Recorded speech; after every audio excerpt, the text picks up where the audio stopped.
Here we are, talking about season 2 of Arcane in a hotel room. Similar to last time, I have my notes here that I'll be referencing, and I made one video about episode 1 just by itself. But in this one, I'll talk about episodes 2 and 3, and then just the whole shebang here. So here we are. First part. Okay, so the opening of episode 2, how it opened up with Jinx talking to Silco underwater. I thought that was really, really well done, really well executed, and very emotional. Also, there was a flashback there, but I went back just to double check. It was I feel a direct parallelism between when Silco, I can talk, whenever Silco first took Jinx in, it was raining.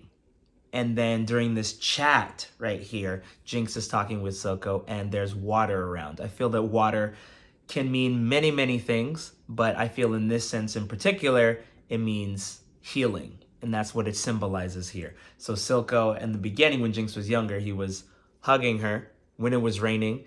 And now in the water, Jinx is hugging Silco. I thought that was super well done. Okay, at 3 minutes and 30 seconds. Yes.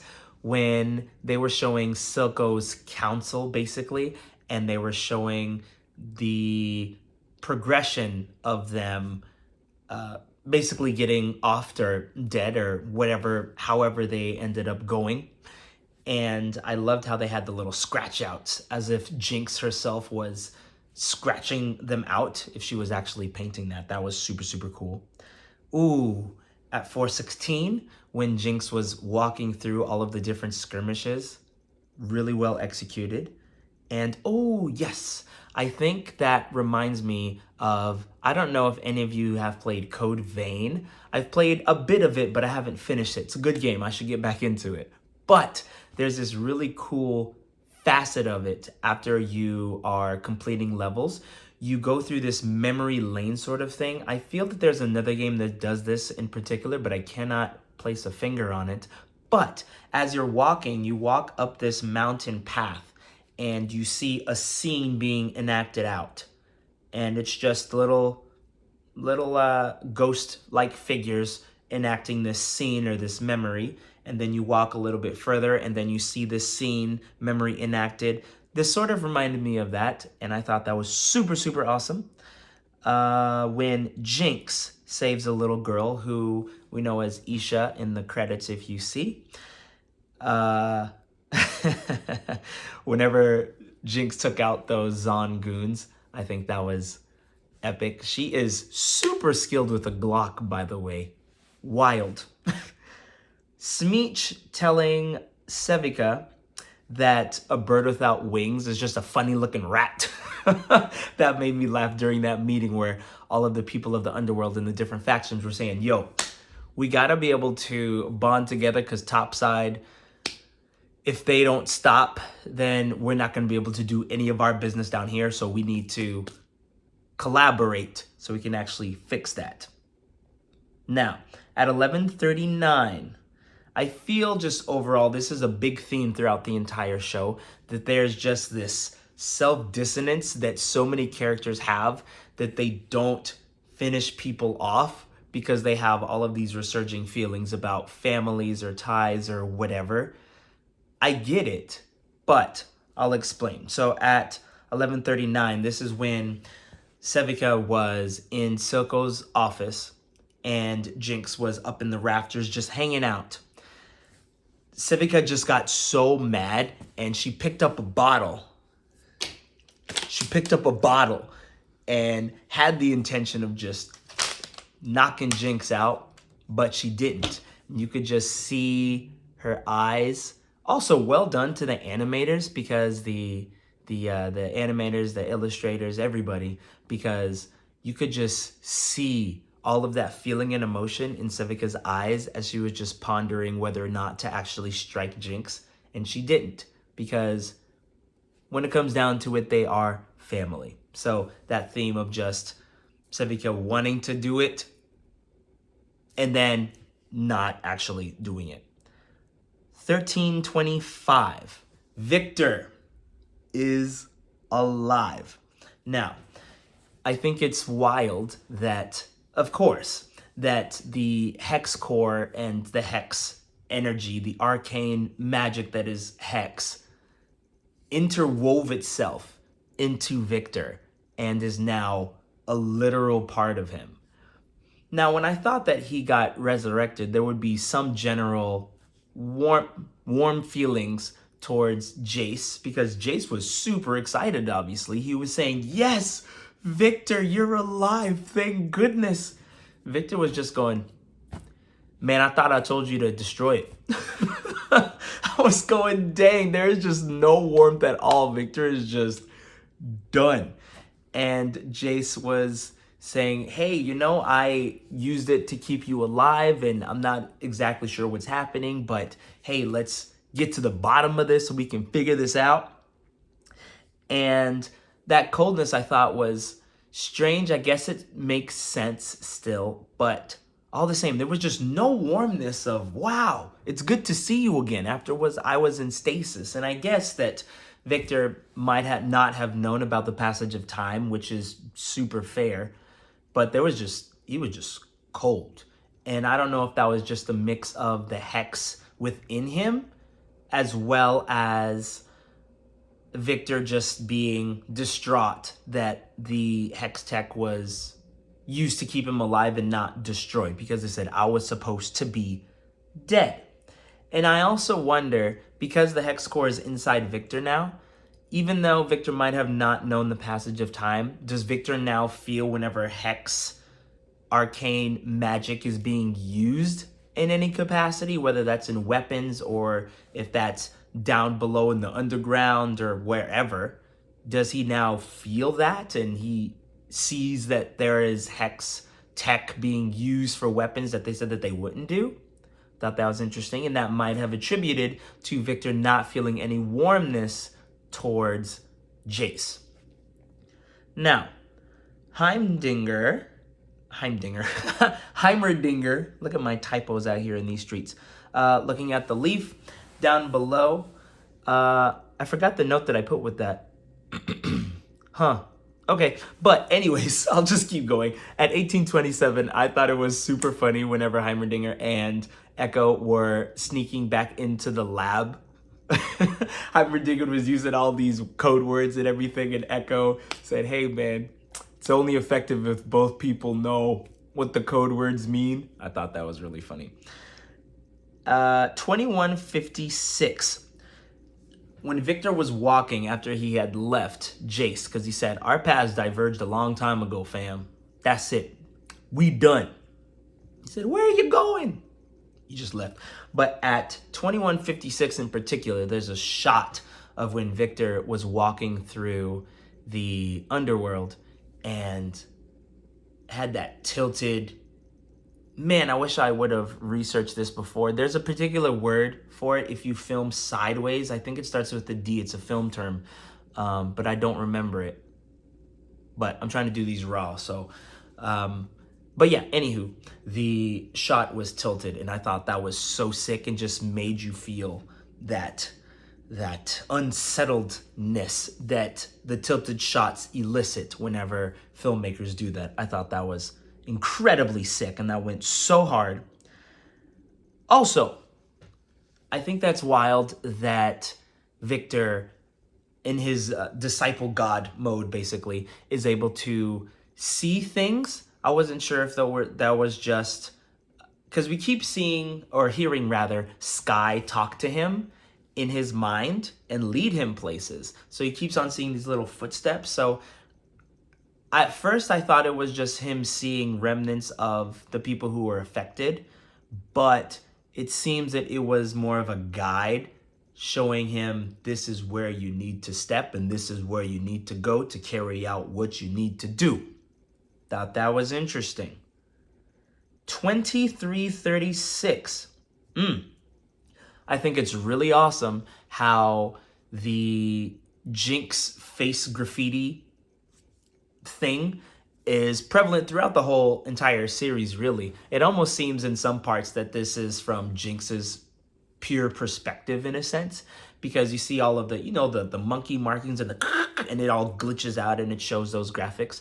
Whenever the Hex team, remember I'm calling Caitlyn's Hex team instead of the Strike team, which I see a lot of people on the internet calling it. I like Hex team. Sounds sick to me, so that's what I'm doing. But whenever they were coming in there and they were looking for Jinx, whenever Vi came in there with the gauntlet and the gauntlets and the mask, the graffiti face went over the eyes.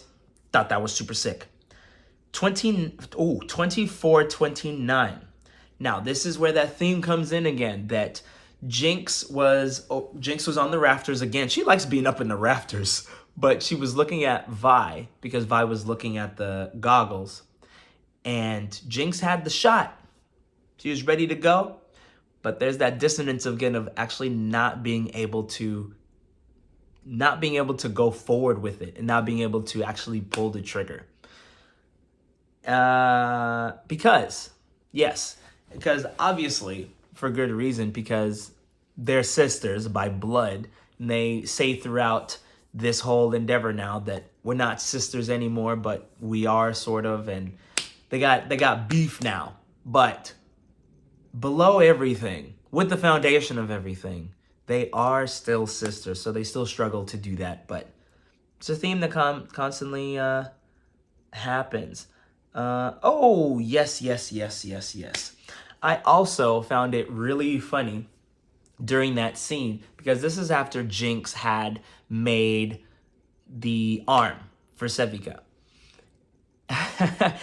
She wrapped it up with a bow and everything, which I thought was so cute. But Jinx was running away from a family member while holding a gift to give to another family member, because Sevika is basically, she's family at this point for Jinx. So it's two family entities that she's both running away from and gifting to a family member. I thought that was pretty funny. At 26:42, Jinx coughing and crying at the same time hurt me. And going back again to watch this, to make this, I got the same chills again because I feel so bad. Jinx is just so wrecked. Physically, obviously, she's coughing, but then she's crying, and it keeps going back and forth between her coughing and gasping for air and crying and screaming. Oh, you poor thing. She's just so mad and sad, and that's it's heartbreaking. Okay, 27:52. This is when Smeech and his goons, they track down Jinx, and they're going, yeah, we're going to take you away. So we're going to get you into the hands of Top World so we can get our money, we can get our reward. We'll be good to go. But whenever the goons were pinning Jinx up, I thought it was so funny that Smeech said, yeah, I have to give you to them alive, but I can take out your eyes, I can take out your peepers. And he said, that's the drawback of you long range types. And I said, yo, wait a minute. Is that because Jinx is a long range character in League? Because again, if you've heard me talk about Arcane before, I don't know League very well. I've seen, as I said in the past, I've seen a couple of friends stream League on Twitch. I still don't know what's going on. But also because people say, oh, yeah, I'm running top lane, bottom lane, which is funny because they mention different lanes and running lanes in Arcane, which I think is sick.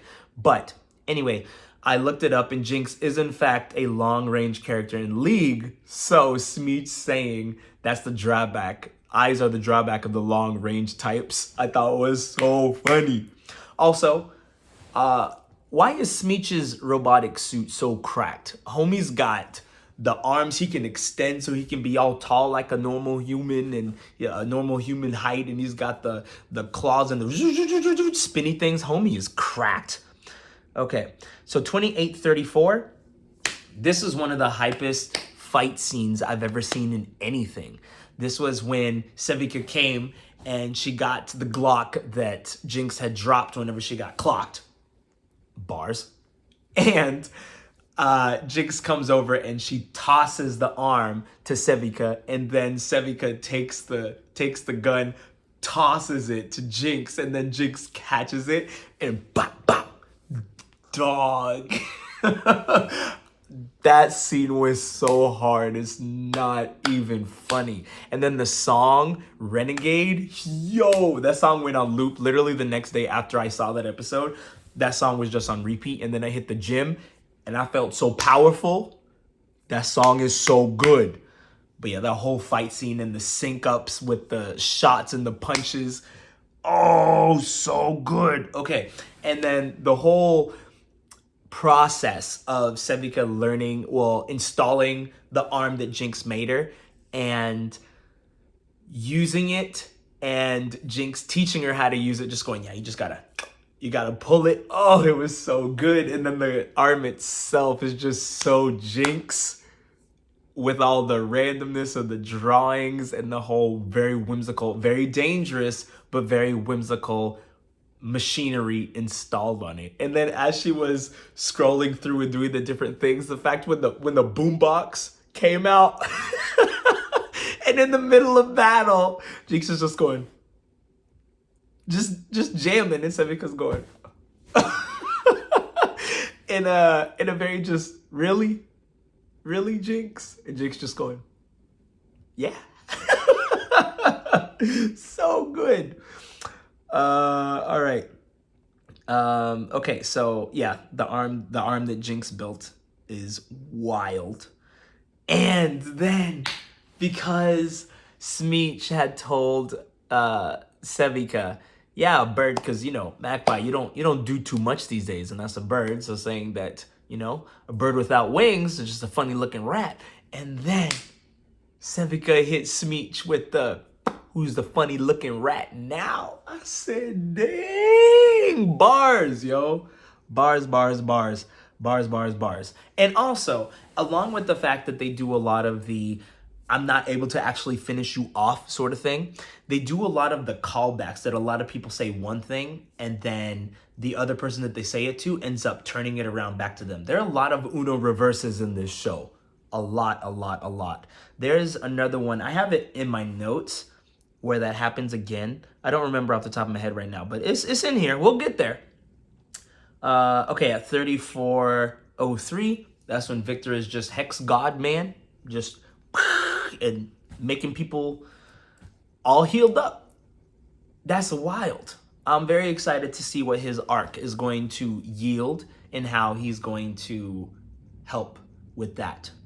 Because obviously he's going to help people, but I don't know where exactly that plays in the terms of everything going on. Very, very interesting. So that was episode 2. Now we're going to move on to episode 3. So starting off at the very beginning, at 46 seconds in, it says when Caitlyn is hearing her mom's voice as she's taking the key and installing it and seeing what her mom left her. And Caitlyn's mom saying, the people of the underground deserve to breathe, talking about the gray. And then it just going from that to the Hex team going in there with poison gas. I thought it was such a wild transition, saying, yeah, we want the people of the underworld to breathe. Okay, let's gas them out. And then the animations of the Hex team going through all of the tunnels with the gas and poison and everybody. Wild juxtaposition there. And the fact that Jinx and Sevika left Hinata there, wild part of the plan, because Jinx is always big brain, thinking 3 steps ahead. And yeah, Jinx is too cracked. I need her in Fortnite, please, bro. Anyway, at 5:30, okay, Amara, I don't super remember season 1 because it's been such a long time. I need to go back and review. And then also the fact that I'm not a League player. I don't know too much about Amara's character or lineage, but why has that woman got all of these blood rose powers? Wild. She's so powerful. And Amara telling Mbessa that we know what you're chasing in Piltover. It's wild that she knows what's going on. Obviously, we know that Mbessa has ulterior motives, but we're not exactly sure what that is. But even so, yeah, it's just very, very interesting. And then, Oh, right before that, I also thought was interesting when Mbessa was talking with, oh shoot, what is his name? Rictus, I think I remember. That's Mbessa's right-hand soldier. Oh, no, this was after. Okay, I have my timeline correct. Don't mind me.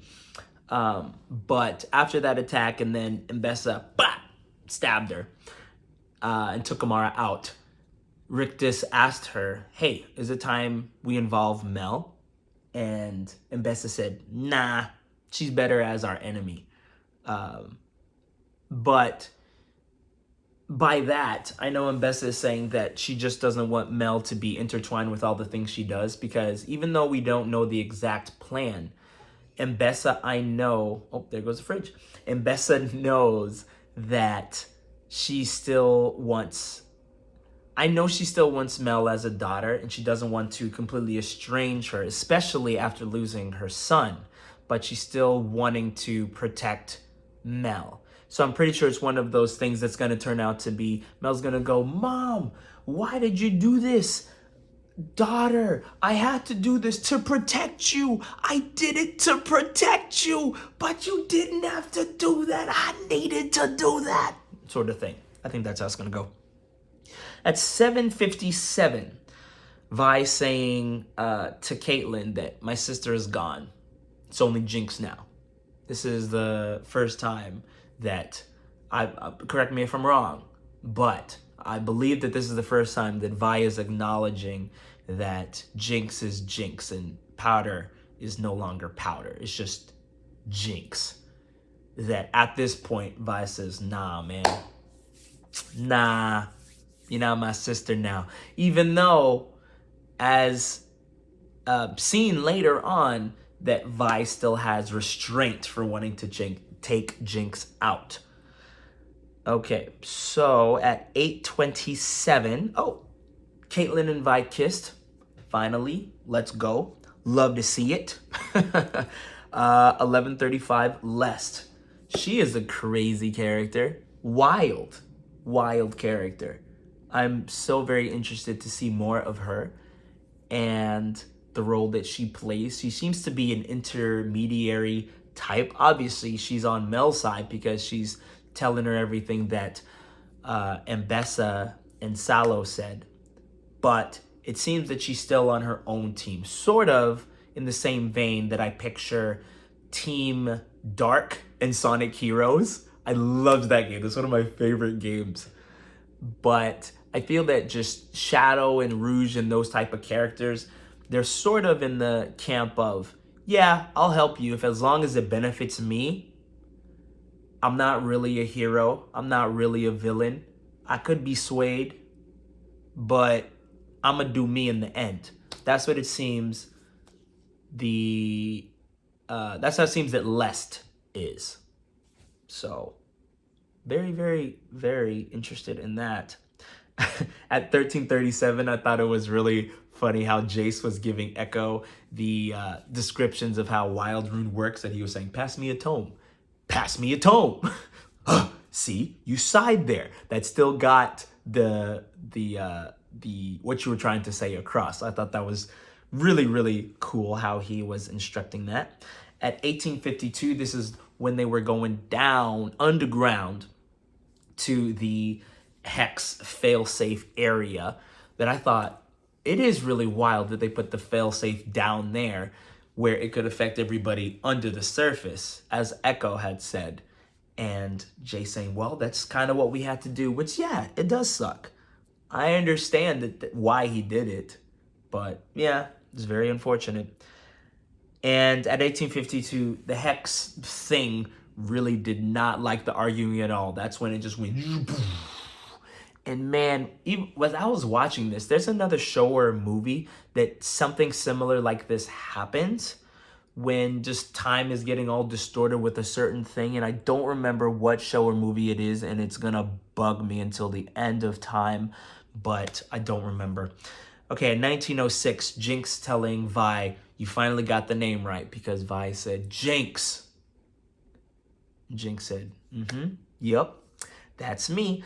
But Jinx was still saying that Vi was her sister. So there's, even though they're fighting, they're still saying, yeah, we're sisters, even though Vi is saying we're not sisters. But it is apparently that there's still some ties there that they're holding on to, even though they're trying to fight it. You can't completely separate it because Vi still wouldn't take Jinx out, but we'll get there. 2147 is when Vi and Jinx fight, and man, it's so epic but so painful to watch them go at it. Ugh, dog. And I also think the juxtaposition of Vi and Jinx fighting, that they're long range and close range, duking it out. And then there's Caitlyn and Sevika, who are long range and melee and duking it out. And then there's just Isha just hanging out and the raps are just watching. The song choice in there, Ashes to Blood, very, very, very good. It got the feeling of it perfectly.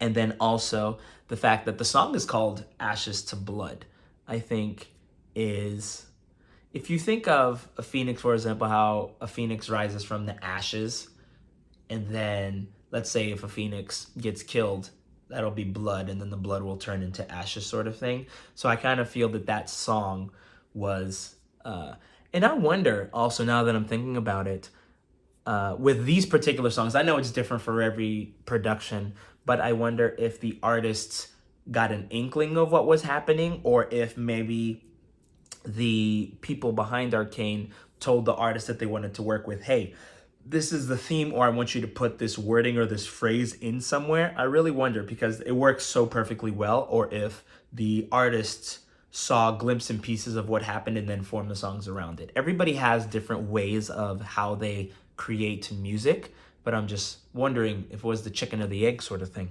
Anyway, it's real good.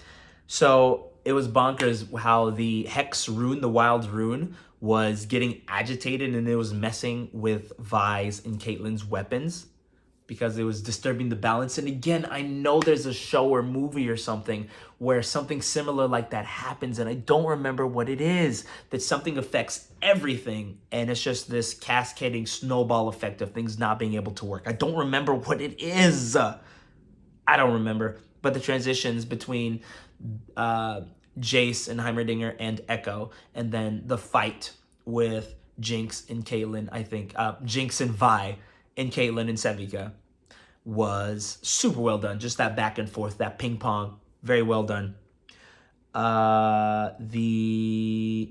See, there's again 25-27 with the dissonance where Vi and Jinx are fighting, and then Vi has Jinx pinned down, and then Vi is ready to go. Jinx says, "Yep, I'm glad it was you. Just take me out." And then Vi was getting ready. She had the time to do it, and yes, she was gonna lean into it. And I know that's how the scene looked, but man, I don't think she was gonna do it. To be honest with you, I don't think she was gonna do it. But nonetheless, Isha came in there whenever Vi did a little pullback, and Isha came in with the Glock and block. So that was wildin'. The evac thing that they had set up where Sevika pulled the little switch, and then Jinx going, "No, that's not how it's supposed to go." That was a wild setup that it just pushed Vi and Caitlyn out, and then it started that whole cascading of the color, which is really funny because it's destroying the city, but just with paint and smoke. Classic Jinx thing, which again, it seems that so much of this is from, obviously, excuse me, sometimes I forget how to breathe. Don't mind me. Make sure you hydrate. It's important. But I think it's just so funny how, again, a lot of this, that in my eyes, it seems that Jinx is almost telling this story, or just, she is the driving force behind everything, which is really, really wild. But it's just super colorful, and it goes with that whole thing where, you know, you have the faces and the glitches, they're always colorful. And then also those blasts that are coming out of the sewers and everything, that the gray that was supposed to help with the ventilation, it's like, oh, toilet's coming back up. Blah, we're getting you back. Thought that was very interesting. 29:37 is when Caitlyn is just going off the rails at this point because she's just so mad that she wasn't able to take Jinx out because Vi got in the way, and she, with the butt of the gun, hit Vi, and man, that made me mad. I was going, dog, why you doing that? Yes, I know you're mad, but that right there showed me that Caitlyn she's gone. She's in VOE mode. Vengeance over everything. Vengeance over the people I love. Vengeance over logic. Vengeance over reason. VOE. Vengeance over everything. So that's unfortunate because Vi was crying because she was just going, no, this sucks. And Caitlyn's just like, I don't really care. See ya. Vengeance over everything. So that made me mad because Caitlyn's just gone. 30:51. So my notes that I have here, I have, how is Amara Death Blood Rose thing still working? Because that's when Allura was coming to talk to Mel, and then Allura's just freezing up, and then that blood stuff comes. And I was thinking, wait, why did like Amara must have not died and took over Allura's body or something, and because Amara did get stabbed by Mbessa, but obviously she's not all gone because Mel had asked Allura to go check on Mbessa. So that happened. And yeah, I just said, why did Mel and Allura disappear into, oh, Amara must have not died. But yeah, also, what is this Blood Rose dimensional thing here? That's some wild untapped magic. They just disappeared, just enveloped Mel and Allura and just... So yeah, I don't know if Amara didn't completely die and an essence of her took over Allura's body, or if Amara transformed herself to look like Allura to go back in there.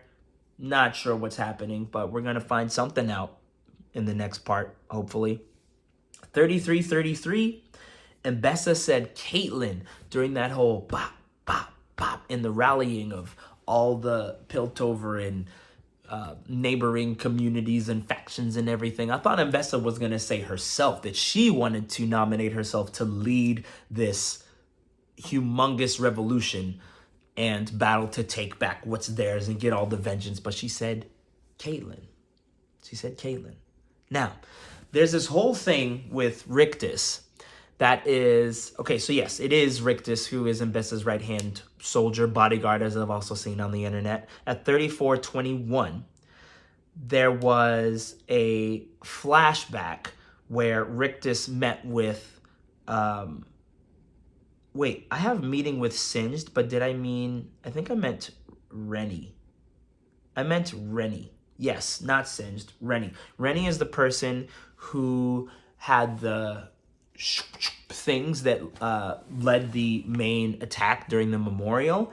But the fact that Rictus was talking to that person just confirms the suspicion that Mbessa was up to stuff, because they gave the note to Rennie that let them get into the memorial. And so this was a flashback because Rictus had said, oh, you want vengeance for your son, right? Because, and I had to look back, but Rennie's son had gotten killed in a raid that Jace led in a shimmer factory.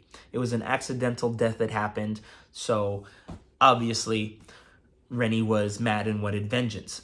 But it seems that Mbessa used that to make it seem that Rennie was the only person who was leading that, and as such, the underworld was leading that attack, but Mbessa had something to do with that, and that's super sus, and that plays into whatever Mbessa is wanting. Mbessa's wanting something, and that's awful. Awful. 35:03, Loris was, because that's how he's credited, his name is not said, but that's his name in the credits. Loris is the guy with the shield on Caitlyn's Hex team. He was not happy with the decision of Caitlyn being the forefront of this, because at 35:03, he has this disgruntled looks on his face, and he turns and he leaves. He's mad. Everybody else is doing the yeah. Everybody's doing that. Maddie's doing that. Green guy, who I learned his name, but I don't remember it now. Steb or something. I don't remember. But everybody else is doing that, but not Loris, though. Not Loris. Interesting. 3536, Mbessa saying that your mother will have justice. I swear it. But man, she's just using Caitlyn for her own ends. And that sucks. Again. And at the very end, Singed is doing an experiment with this big old beast. And that beast is probably Vander. Probably Vander. Okay, well, this video is 35 minutes. At this point, I didn't think it was going to be that long. But hey, long-form content. Let's go. My overall thoughts of part 1 is wow. Wow. I think they did such an incredible job. And the storyline is developing in such blossoming ways with all of these different characters, how they're intertwining. We're seeing a lot of changes in people, both physically, such as Victor, who is this hex god disciple man. And then we're seeing a lot of weird questions that are arising. What is Mbessa really doing? Amara thing is weird. What's going on with that? The whole hex rune wild thing that's, I don't know, doing some weird time stuff down there. There is, what is Jinx planning to do now? What's her big plan? There's just so much that's going on. So wild. But I'm super excited. I actually have a long layover on the 16th when part 2 is going to drop. So I think I'm going to be a slam clicker and stay in the hotel room and watch those episodes so I can be officially caught up. So I'm excited for that. Yeah, I'm very excited. Well, you know what they say.